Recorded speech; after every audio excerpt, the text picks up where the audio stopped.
¿Qué tal? ¿Cómo están ustedes? Ya son las 3:30 de la tarde, soy Chenoa Clermont y aquí comienza Punto Noticias. Y nos vamos primeramente a la noticia que está dando que hablar en todas partes. Gonzalo Blumel, el ministro del Interior, dijo que iban a comenzar desde el gobierno un proceso para intentar tener una nueva constitución a través de un congreso constituyente. Para conversar sobre esto tenemos en la línea telefónica a Claudio Fuentes, él es cientista político de la Universidad Diego Portales. Claudio, ¿cómo está? Muy buenas tardes. Hola, buenas tardes.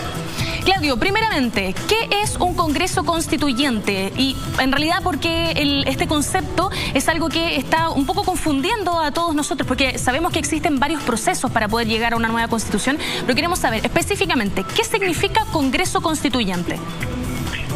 A ver, el problema es que todavía no sabemos qué entiende el gobierno por congreso constituyente. En general, en la experiencia comparada, cuando se habla de congreso constituyente es porque se le da el poder al poder legislativo, es decir, al Congreso Nacional, para redactar una nueva constitución. Eso es lo que usualmente se entiende por congreso constituyente. Pero no sabemos si el gobierno está hablando de ese congreso o está hablando de el próximo congreso en el año 2021. Entonces, todavía no sabemos bien de qué se trata su fórmula. ¿Hay algún tipo de representatividad de la ciudadanía en este Congreso Constituyente? A ver, de nuevo, sin saber cuál es lo que está planteando el gobierno, porque todavía no lo define, en general, cuando se habla de Congreso Constituyente es solo el Poder Legislativo, es decir, solo el Congreso o actual o el Congreso futuro, sin representación ciudadana. Sin embargo, hoy día escuchando a Jaime Belolio de la UDI, él hablaba también de que se podría negociar que algunos parlamentarios estuvieran con alguna representación de la ciudadanía, elegida por votación, supongo yo, en una especie de una convención o congreso mixto de parlamentarios con ciudadanos, pero de nuevo no sabemos cuál es la fórmula que el gobierno está entendiendo por congreso constituyente. Claudio, ¿qué le parece a usted que haya sido el ministro del Interior el que haya salido a dar este anuncio en vez de ser el presidente de la República? Porque convengamos que es uno de los anuncios más importantes que se ha dado últimamente desde el gobierno. ¿Por qué fue el Ministerio del Interior y no el propio presidente? Es que seguramente el gobierno lo que hace es intentar colocar en debate una apertura para cambiar la Constitución.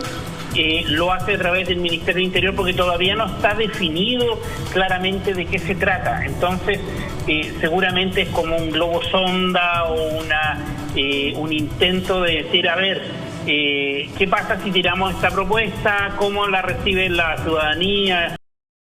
El Congreso, y por lo tanto yo creo que como no es una definición clara, nítida, es todavía genérica, se la pasaron al ministro del Interior. ¿Pero será también tal vez para un poco potenciar su imagen frente a la gente?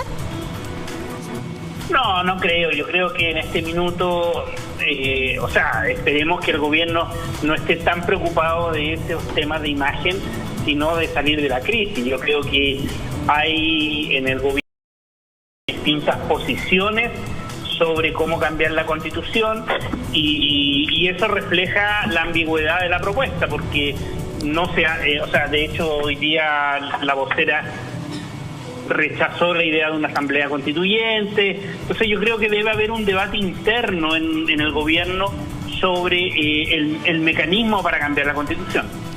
En ese sentido, ¿podría considerarse que este cambio a la Constitución a través de un congreso sea una especie de letra chica del gobierno? Así lo han dicho algunas personas, tanto en redes sociales como algunos expertos. Más que letra chica, yo creo que es una modalidad que existe en el mundo y que tiene que ver con que los propios legisladores cambien la Constitución. A mi parecer, la crisis actual que vivimos, yo creo que no da para eso. Creo que la ciudadanía quiere primero participar y segundo quiere elegir a esa asamblea que defina las nuevas reglas del juego. Entonces yo creo que acá vamos a enfrentar este debate entre aquellos que piensan que los legisladores tienen que armar la nueva Constitución versus convocar a un nuevo ente para legitimarlo de mejor modo una nueva Constitución.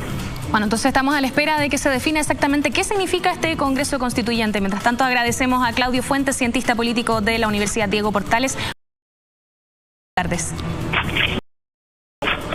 Buenas tardes, Claudio. Y para hablar de esto mismo y de otros temas también está con nosotros en el estudio Ana María Gasmuri. Ella es directora ejecutiva de Fundación Daya. Ana María, ¿cómo estás? Buenas tardes. Muy bien, muchas gracias por la invitación. Para comenzar, ¿qué te parece este anuncio del gobierno?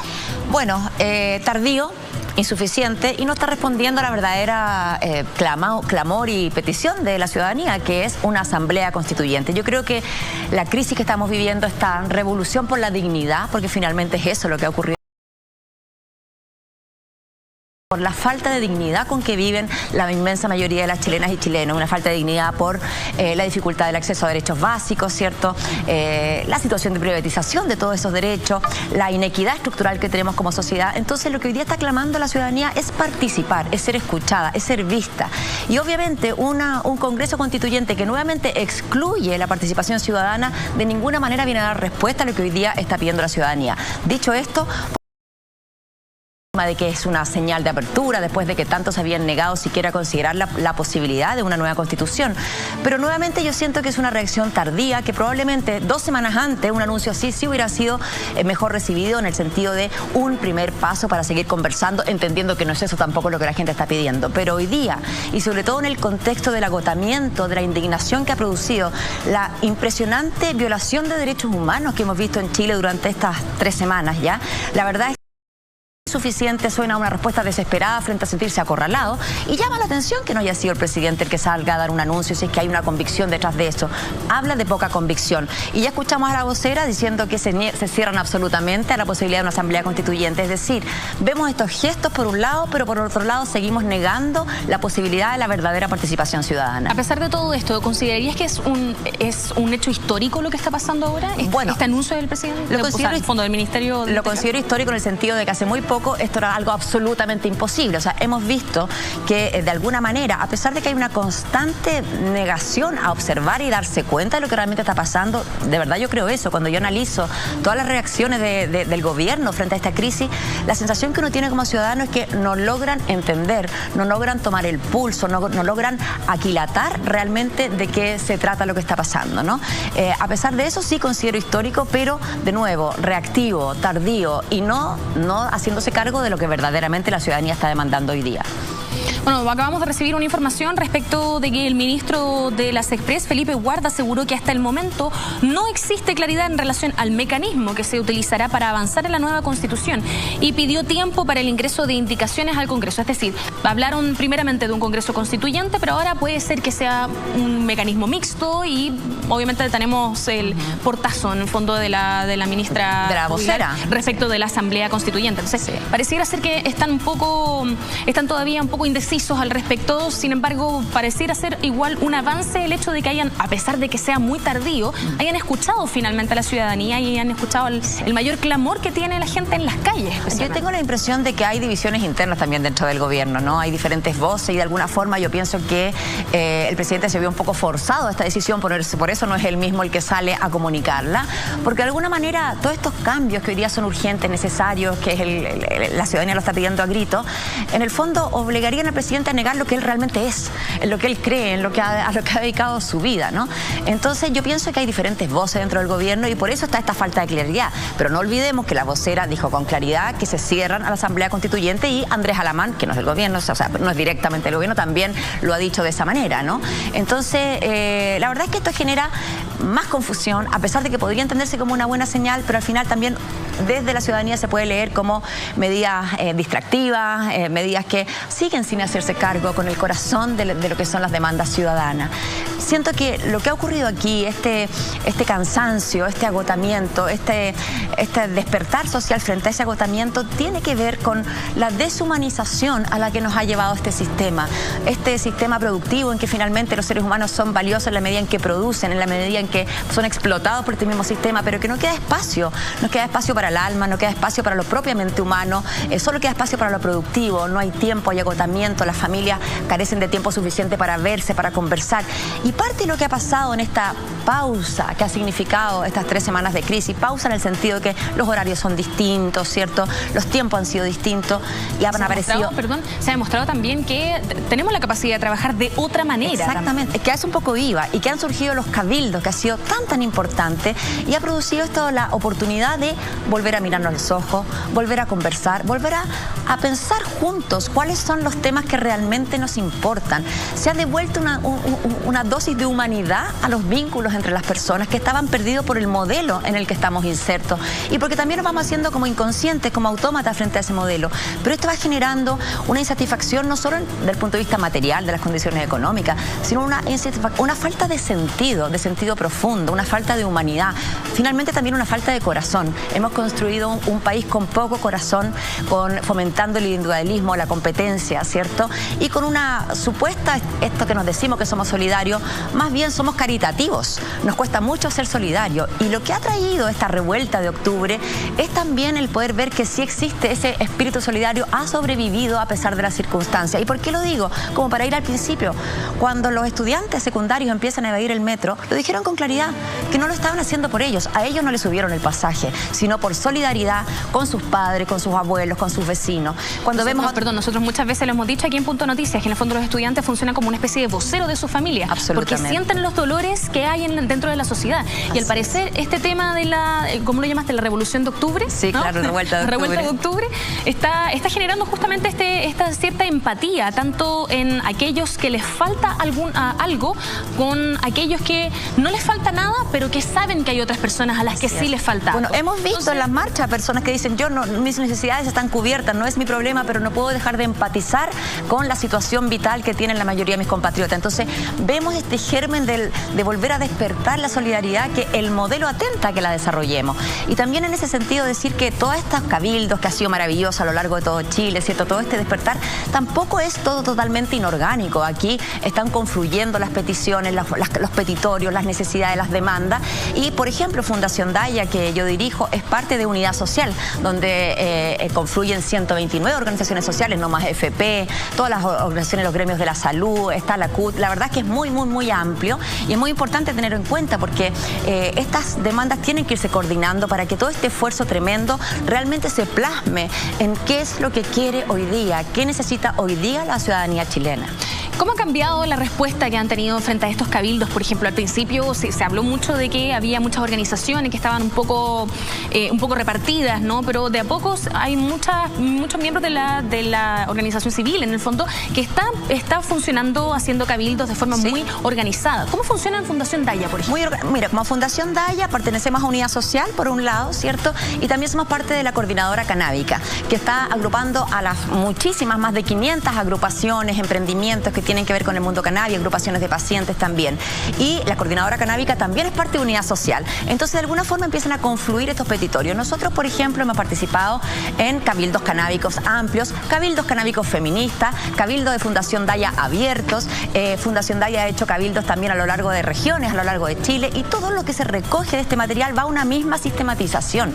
Eso es lo importante. Entonces, estos cabildos, por un lado, se hacen cargo de 3 preguntas básicas, que son las mismas para todos, para que la metodología pueda funcionar, pero también tiene su aspecto temático, en que el tema en común que está convocando ese cabildo, ¿cierto?, se ha tomado en cuenta. Entonces, muy interesante porque acá hay seriedad, hay rigor metodológico también para poder aprovechar estos cabildos. Déjame contarte que el primero que fue hermoso, fue en Ñuñoa, en la plaza, en Ramón Cruz. Justamente ahí está la fundación, frente a la plaza Ramón Cruz, y ahí se hizo este precioso primer cabildo, en que llegaron casi 1000 personas. Y fue realmente lindo, con un número... ¿En qué fecha fue más o menos? Esto fue hace el primer sábado que empezaron los cabildos, ya hace 2 semanas atrás. 19 de octubre. Por ahí, claro. La primera semana de cabildo. Y fue precioso encontrarnos con todos los vecinos. Lo organizó las juntas de vecinos, con apoyo de artistas. Estaba Javiera Parra, estaba Nano Stern.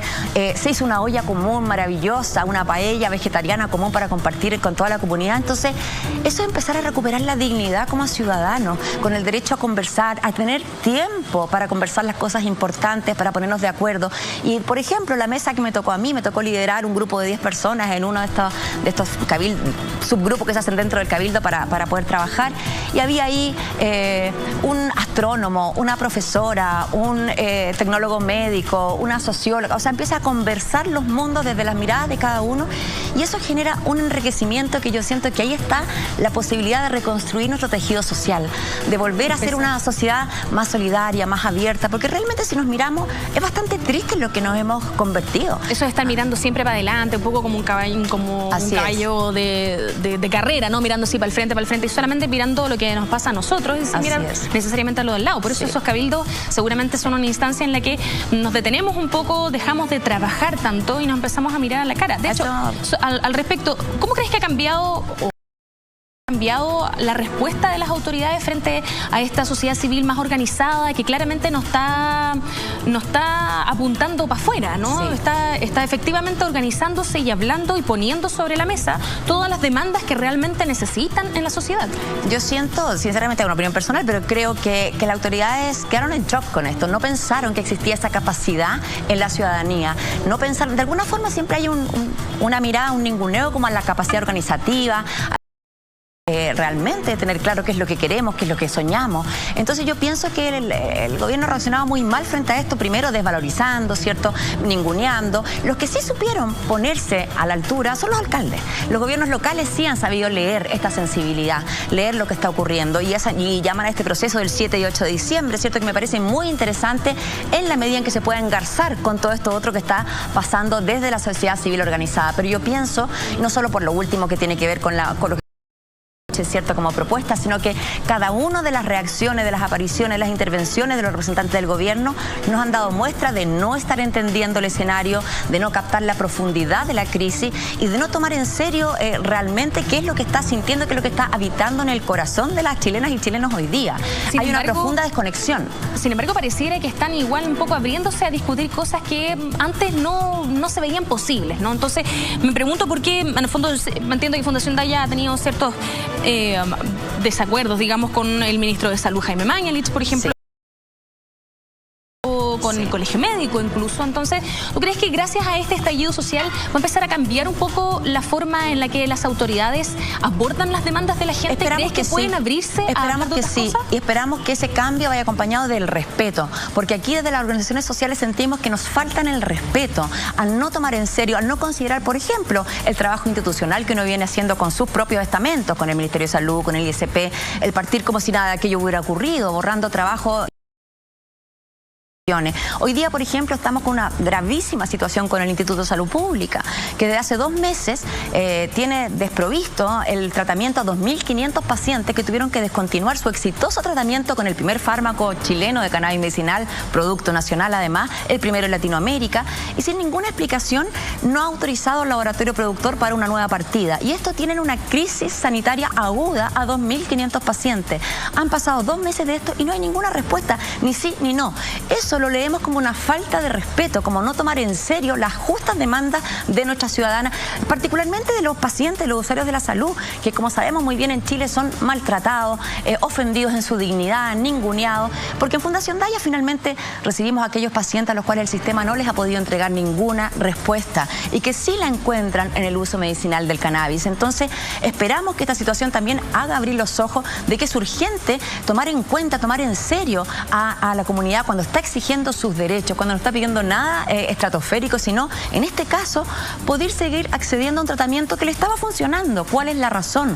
¿Qué lobbies tan importantes hay detrás que impiden que esto siga adelante? Entonces, con el ministro Mañalich, bueno, no solo nosotros tenemos desaveniencia, hemos visto cómo lo han funado, cómo lo han, los propios funcionarios de salud, porque evidentemente genera muchísima suspicacia y los términos en que el ministro Mañalich se ha referido, por ejemplo, particularmente al uso medicinal del cannabis, han sido gravísimos porque, por una parte, son ignorantes que desconocen que tenemos en Chile al respecto. Y por otro lado, nuevamente falta el respeto no solo a los miles y miles de pacientes, solo en Fundación Daya son 40.000, sino a los cientos de médicos que hoy día sí están trabajando con cannabis medicinal. Quiero agregar, por ejemplo, que el sábado estuvimos en la marcha de Yo Cuido, de los cuidadores, todo un mundo que suele estar descuidado, desatendido, aquellas madres, padres, hermanos, tíos, primos, que les toca enclaustrarse a cuidar a una persona enferma y por lo tanto su vida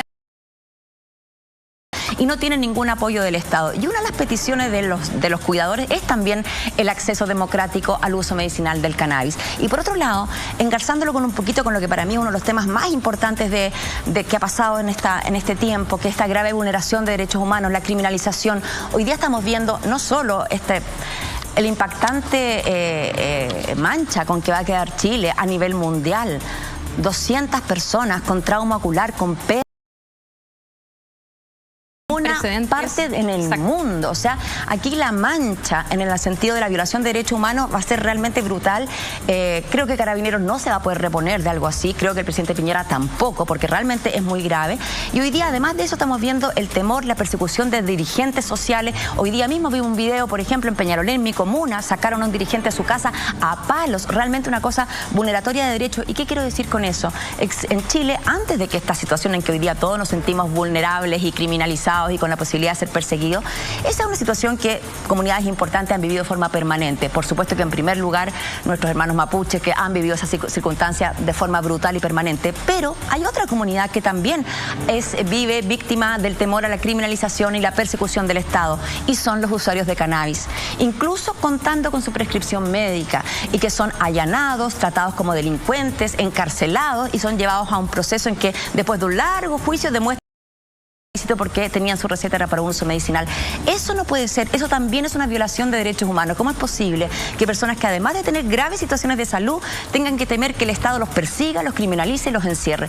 Eso no puede seguir ocurriendo en Chile y eso es parte de las demandas que hoy día desde Unidad Social, desde la Coordinadora Canábica también estamos impulsando. Pero vuelvo al punto principal. Creo que hoy día lo principal es detener ya la violación de derechos humanos en Chile. No podemos permanecer tranquilos y en ese sentido llamamos también a la huelga productiva general de mañana y al paro nacional de mañana, en que obviamente en el centro está la petición de una nueva constitución por asamblea constituyente, pero también el cese inmediato de todo tipo de violaciones de derechos humanos. Al respecto, justamente, ¿cuáles son las prioridades que tienen como fundación y cuáles son las fechas a las que apuntan? Como fundación, dices tú, como parte de la coordinación general. Bueno, nosotros nos sentamos en la mesa como un actor más y por supuesto que vamos plegándonos a los tiempos, cierto, que va determinando la coordinadora. Y en ese sentido, vuelvan a decirlo, lo prioritario es avanzar en determinar que se necesita una nueva constitución, por supuesto que mediante asamblea constituyente, pero después hay un largo petitorio que tiene que ver con los ámbitos de salud, de previsión social, ¿cierto?, de transporte, vivienda digna, todos los aspectos que finalmente tienen que ver con los derechos que han sido precarizados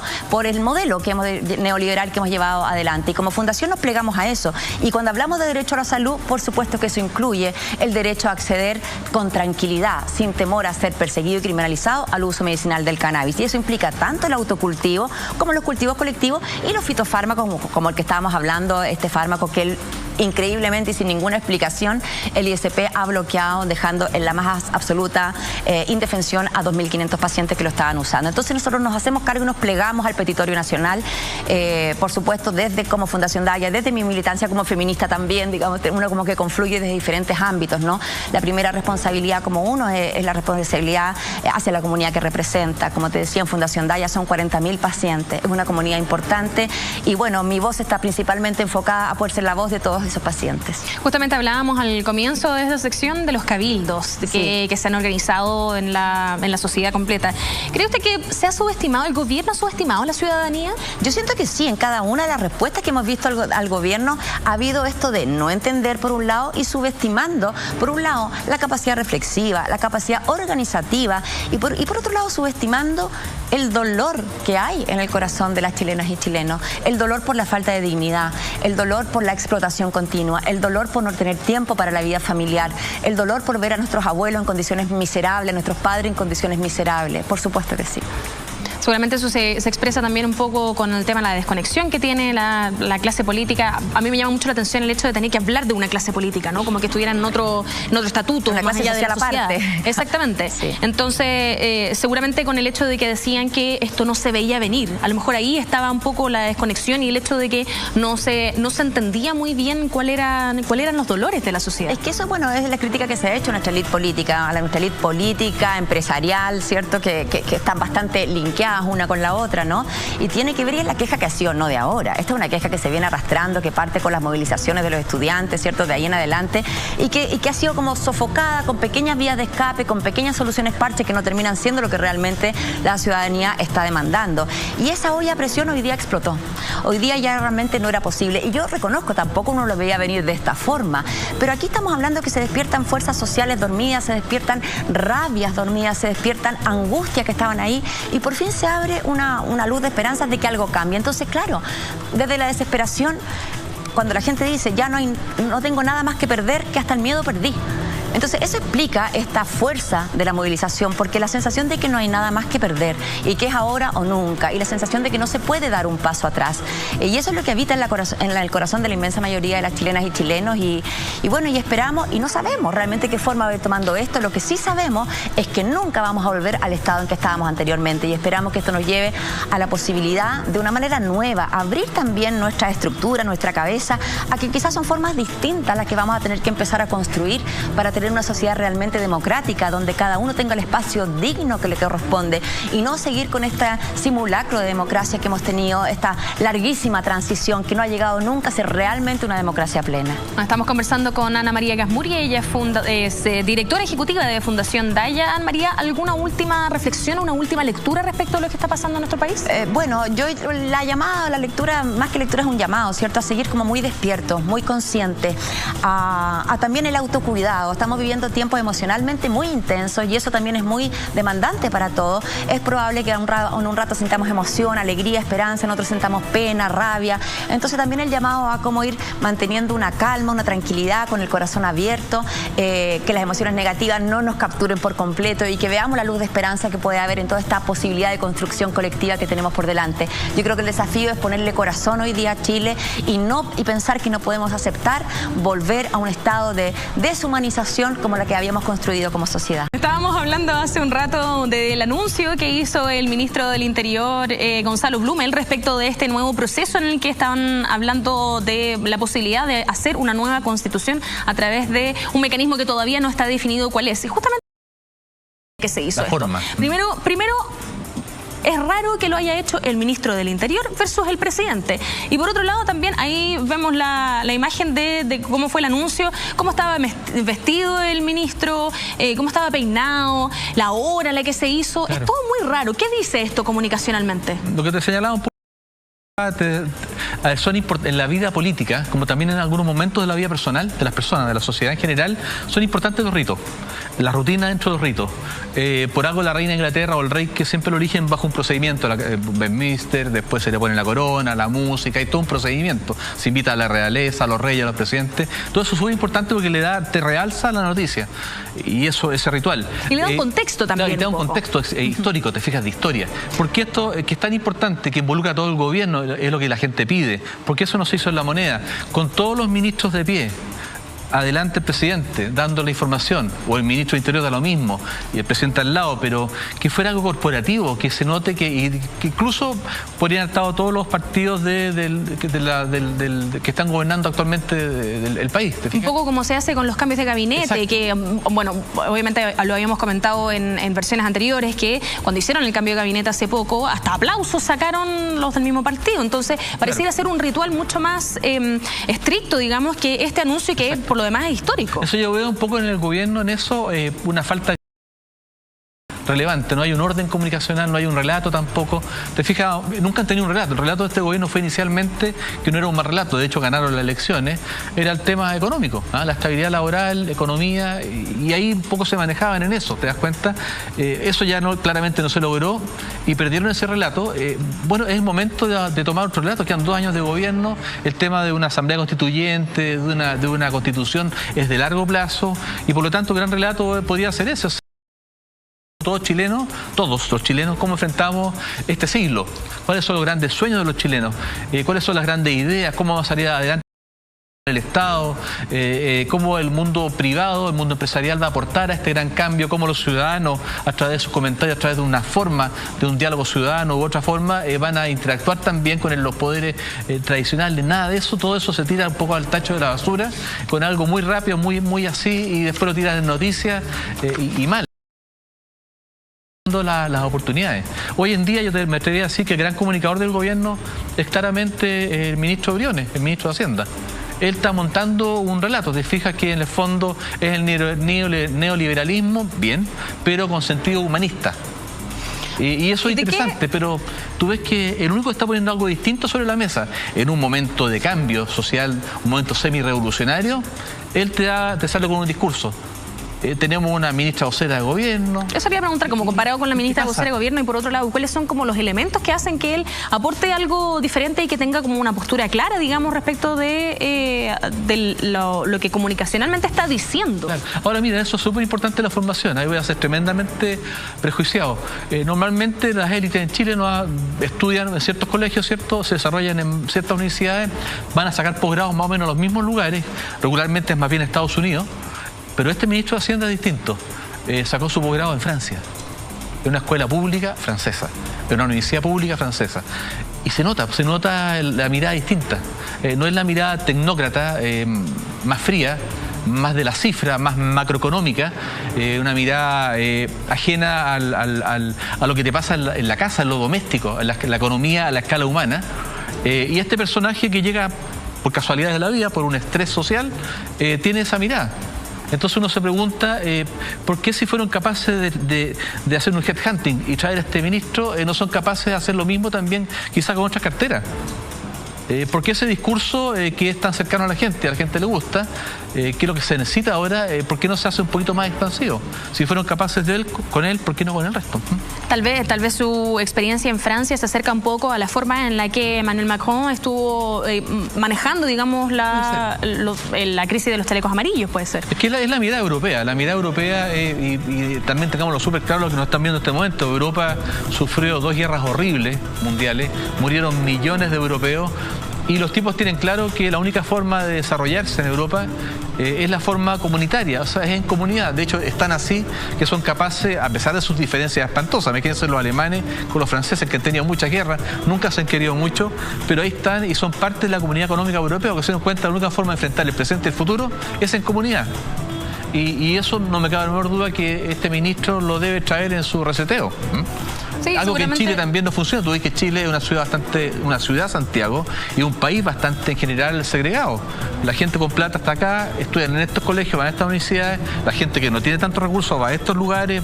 Entonces una sociedad tremendamente segregada, y ese problema no se ha resuelto ni urbanísticamente en las ciudades, ni en Santiago, ni en Concepción, ni en regiones en general, y tampoco en el tema del poder. ¿Te das cuenta? Entonces yo creo que el aporte del gobierno le falta ese aporte de una mirada distinta, no tan tecnócrata.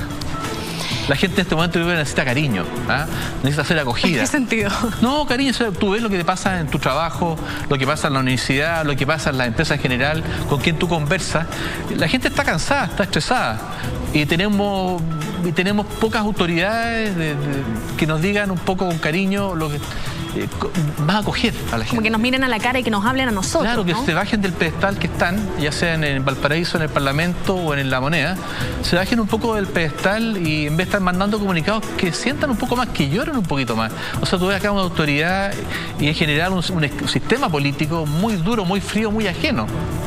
Y pretenden que nosotros, más encima nosotros como ciudadanos comunes, no participemos de ese cambio que es la Constitución, por favor, que estamos hablando. Y le delegan eso, en teoría, al parecer, porque esto tampoco es muy claro, no ha sido muy explicado, se lo van a delegar, parece, al Congreso. O sea, todavía no está absolutamente cerrado, porque el ministro Ward salió hace un par de minutos a decir que en el fondo no tenían todavía vista la metodología con la que lo iban a implementar. ¿Te das cuenta por qué no se esperan 2 días más en dar esa comunicación? Y lo hacen bien, pues. A lo mejor lo hubieran conversado un poco más y lo hubieran mandado al ministro del Interior despeinado. Un poquito llamar a la oposición, conversar, mira, vamos por acá, ¿les parece? De esta forma traer constitucionalistas, de oposición, de gobierno, 2 o 3 días más, sí.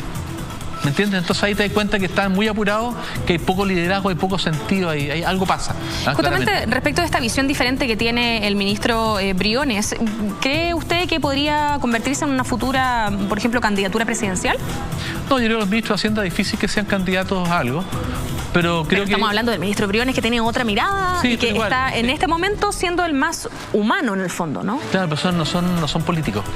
El ministro de Hacienda y además un ministro joven que nunca tuvo experiencia política, en verdad, requiere esa otra mirada también, que es la mirada de saber hablar a la gente a los ojos, saber cómo comportarte en la calle, saber qué cosas hacer y qué cosas no hacer, que un político lo sabe, y sobre todo además también saber también manejar el diálogo de los políticos, cómo ellos discursean, cómo se reúnen, cómo reparten el poder, un poco lo que a muchos no nos gusta, pero que finalmente la política funciona de esa forma. O sea, yo creo que ahí al ministro está recién haciendo sus armas y hay que ver en un fondo cómo va evolucionando. Hasta ahora yo creo que es lo más interesante en el cambio de gabinete, por lejos.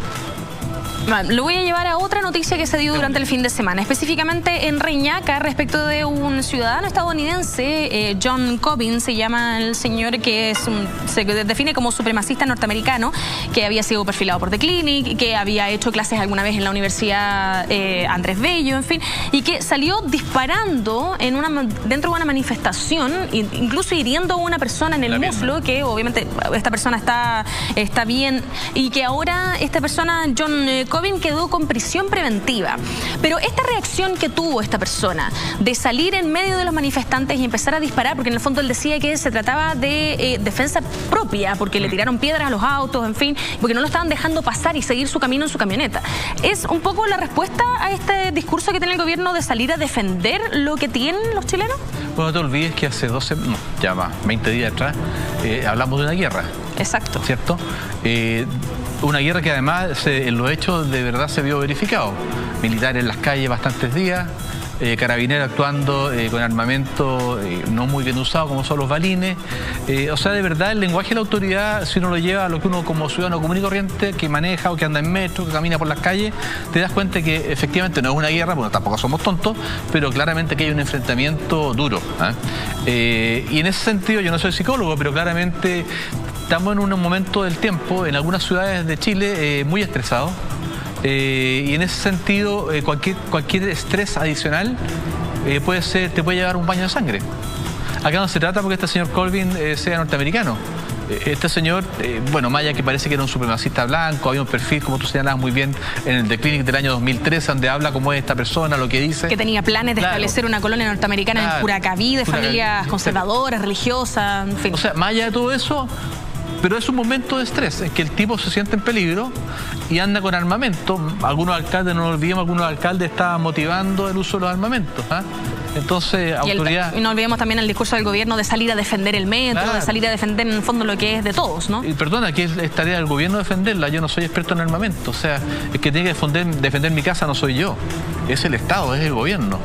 Yo no tengo por qué estar disparándole a otro, no sé disparar yo. Es tarea de carabinero, ¿te fijas? Entonces ahí te das cuenta que este tipo de conducta a mí me extraña no hayan pasado antes. O sea, estamos claramente en una especie de, si uno analiza como psicología social, de masas, estamos claramente en un momento histórico de mucho estrés, que cualquier cosa puede pasar.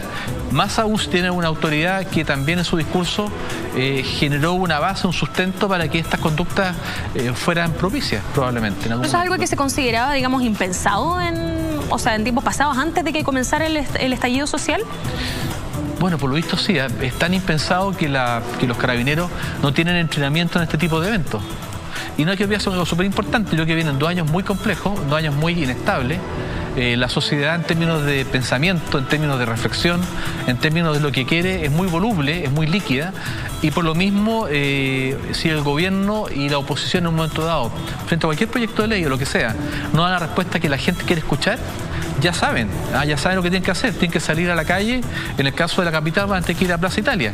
De alguna forma la opinión pública tomó un sentimiento de comunidad, algo pasó ahí, y esa comunidad que es la opinión pública, antes estaba muy separada en Chile, a su vez también está potenciada comunicacionalmente por las redes sociales, como interactúa, te das cuenta, y de alguna forma entonces nuestro país, la gente, se argentinizó en términos de exigirle a sus gobiernos, o a su gobierno en este caso, lo que ellos estiman que corresponde en derecho. y en justicia. ¿Te das cuenta? Entonces, vamos a tener 2 años complejos en ese sentido. Yo no veo que esta cuestión se vaya a ordenar mucho más, y vamos a pasar por ciclos, de tranquilidad, después crisis, tranquilidad, crisis. Nos va a pasar eso los próximos meses. Entonces ahí es muy importante dar un mensaje como autoridad de tranquilidad, de control, no de descontrol. Usted señalaba que las redes sociales obviamente están teniendo un rol protagónico tanto en la organización, digamos, de estas marchas, de los cabildos, en fin, pero también esta persona, John Corbyn, hizo una declaración a través de YouTube para atribuirse este ataque. En fondo, minutos después de los disparos, me parece que se ve que está como en su casa y dice que los carabineros y la PDI ya están ahí. Ahí se puede ver la imagen de lo que él estaba, de la declaración que él estaba haciendo. Entonces, en el fondo, él decía que estaba en su casa, que carabineros y la PDI ya estaban acá y que ya iban a arrestarlo, pero que en el fondo él decía, daba su versión, ¿no? Daba su declaración diciendo que él había sido atacado por estos manifestantes que no lo dejaban pasar y que le estaban pidiendo que bailara para que pudiera seguir su camino, que le tiraron piedras a su auto y que él en el fondo lo hizo por legítima defensa y que tenía legalmente el derecho. Eso fue lo que dijo dentro de su declaración. ¿Qué le parece que lo haga a través de YouTube? Bueno, él curiosamente lo hace en inglés, no lo hace en castellano. Lo hace en inglés. O sea que no sé cuánto tiempo vivía en Chile, tiempo. pero de hecho hizo clases en universidades en Chile, así que habla castellano perfecto, eso está claro. Curiosamente lo hace en inglés, punto 1, porque en el fondo no le está hablando a los chilenos. Estaba pensando probablemente en su gobierno, en su país, en Estados Unidos, de pasar por víctima, victimizarse y que lo vean allá, y me imagino que la embajada y el embajador lo venga a defender. Como que seguramente va a llegar hasta el presidente y claro, todos sabemos la postura que tiene al respecto de las armas. Por eso lo dijo en inglés. Segundo, como tú señalas muy bien, por eso usó YouTube, o sea, redes sociales, para un poco el tema piratizarlo. Sobre todo en un tema como este, ¿te das cuenta? Pero también uno tiene que preguntarse lo siguiente, más allá de sus habilidades para esta cosa de llevarla un poquito a algo más expansivo, ¿por qué una persona tiene que andar con armamento en el auto? A lo mejor es una cosa netamente norteamericana. No, que no hay razón posible. O sea, tú no puedes usar armas.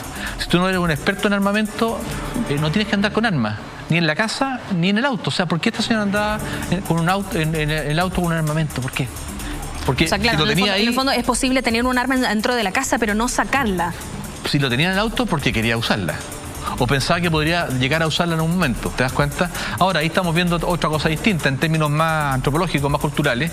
Estamos viendo que aquí hay un señor con una cultura, que es la cultura yanqui, una cultura que adora casi con fijaciones casi eróticas el armamento. Compra muchas armas, muchísimo armamento, es un mercado muy relevante dentro de Estados Unidos. Para ellos tener armamento es normal, para nosotros no es normal, no es de sentido común, para ellos sí, es parte del sentido común. Y probablemente también este señor usaba armamento en el auto porque estaba acostumbrado a la cultura más bien yanqui, que es la cultura de andar con ametralladoras, pistolas automáticas y todas estas cosas que son bastante horribles. Está bien, pero no está en Estados Unidos, está en Chile. Y bien encarcelado que esté. Bueno, esta persona entonces quedó con prisión preventiva. Esto fue formalizado por el delito de homicidio frustrado y se le dio prisión preventiva porque en el fondo se considera un peligro para la sociedad. En 90 días es el plazo de investigación que se tiene para este caso en específico. Cristian, lo quiero llevar a otra cosa más. Nos llega una información de que en Google, que como sabemos es una comunidad colaborativa, la Plaza Baquedano ahora cambió de nombre. En el mapa ya no aparece como Plaza Baquedano ni como Plaza Italia, sino que aparece como Plaza de la Dignidad. Ahí estamos viendo el titular y se ve también ahí el mapa, en el fondo donde está, que ha sido el epicentro, ¿no?, de todas las marchas, de la marcha más grande de 1.200.000 personas aproximadamente. Y ahí se puede ver que dice Plaza de la Dignidad. Comunicacionalmente, ¿esto qué significa? Ahí lo están agrandando desde el switch, muchas gracias. Ahí se puede ver Plaza de la Dignidad, la Avenida Providencia, al lado del Metro Baquedano, que también tuvo sus controversias en su momento. Entonces, comunicacionalmente, ¿esto cómo se ve? ¿Cuál es el simbolismo de esto? A mí las cosas, bueno, me han gustado muchas cosas a mí del movimiento, pero particularmente me ha gustado mucho todo el tema del lenguaje. Si tú te das cuenta, el chileno es bastante creativo, ¿cierto? Se ven los carteles, se ven los sobrenombres, todo. Y también los rayados en las paredes, hay frases increíbles, son muy memorables. Y el nombre del perrito que ha estado en las marchas. Hay una cantidad de símbolos maravillosos. Incluso la otra decía por ahí, oye, sería bueno hacer un libro al final con todas estas citas que han habido, porque es parte de la identidad nacional, esa habilidad que tenemos increíble en momentos de crisis, también muchas veces reírnos de nosotros mismos. Y en ese sentido ha pasado mucho, y lo que encuentro más relevante es cómo la comunidad, cómo la gente, que nunca ha podido hacerlo mucho, se ha podido expresar en la calle. Normalmente no se olviden que en Chile fuimos parte de una dictadura bastantes años, con todo y que quede, todas esas cosas. Que todavía obviamente está en la retina de todos los chilenos, y especialmente con los tramos de ver a los militares en las calles, entonces todo eso se revive, ¿no? Está en nuestro imaginario, de cierta edad hacia arriba está eso. Por lo tanto el espacio público, Plaza Baquedano o Italia, es el espacio público, pero el espacio público en Chile, uno salía a la calle hace unos años atrás, no tanto, a pedir permiso para salir a la calle, a decir algo. Claro. El espacio público es de todos los chilenos, es público, pagamos impuestos para tener esos espacios. Esta revolución que ha habido estas últimas 3 semanas simplemente han llevado a que el chileno sea consciente de que los espacios hay que cuidarlos, obviamente, nada con vandalismo, pero los espacios son para usarlos y son de todos nosotros. Y en ese contexto y sentido me parece estupendo que se le cambie el nombre a la Plaza Italia o que se le cambie el nombre a la Plaza Baquedano por la Plaza de la Dignidad. No hay que olvidarse además que esta plaza no solamente va a ser parte de la historia por lo que está ocurriendo desde el 18 del mes pasado ahora, sino que también es parte de la historia por la selección nacional, etcétera. Y te recuerdo que hace unos años atrás, se propuso hacer ahí un cambio urbanístico para que ese espacio de verdad sea un espacio público donde los chilenos puedan manifestarse. No solamente para este tema como el actual, sino que también para el tema de los deportes o para lo que sea. Yo creo que de alguna forma, cuando pase el tiempo y nos acordemos de esto, más allá de los cambios políticos que van a ser muy importantes, también nos vamos a acordar por la parte de lo cotidiano, de cómo los chilenos fueron parte de esta historia y qué mejor que tener un espacio para todos, compartido. Así que muy bueno. Bueno, ahí aplaudimos la creatividad de los chilenos en tiempos de crisis. Estábamos con Cristian Leporati, él es publicista. Muchas gracias por haber estado con nosotros en Punto Noticias. Encantado. Nosotros quedamos hasta acá, nos reencontramos mañana a las 3:30. Muy buenas tardes.